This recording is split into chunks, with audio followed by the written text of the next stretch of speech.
Chères paroissiennes, chers paroissiens, nous voilà en route vers le déconfinement. Ah, mais alors c'est un plaisir de vous accueillir à l'extérieur. Quel bonheur! Et pourtant, ce chemin du déconfinement, il ne va pas être sans embûches. Il faudra vraiment y aller pas à pas.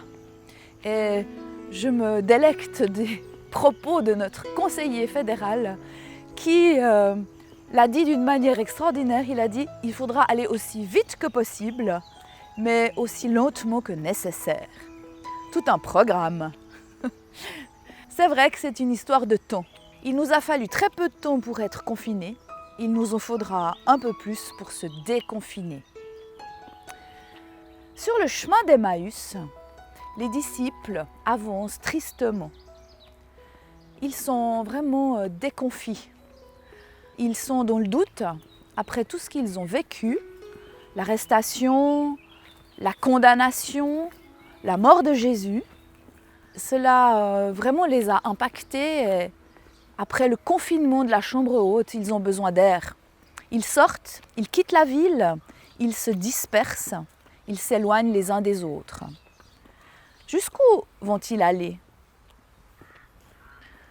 Nous, si on parle de confinement, de déconfinement, est-ce que nous avons vraiment envie de retrouver la vie d'avant? Est-ce que nous avons envie de retrouver nos habitudes, nos frénésies, nos soucis? Est-ce que ce temps donné de la transition n'est pas un temps accordé pour réfléchir à nos priorités?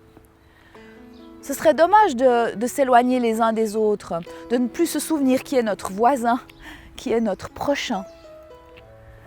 Sur le chemin d'Emmaüs, il a fallu que Jésus se montre à leur côté, partage le pain, pour que les disciples se rendent compte à quel point ils s'étaient éloignés de leur joie de vivre.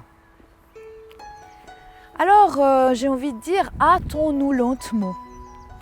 Soignons nos relations.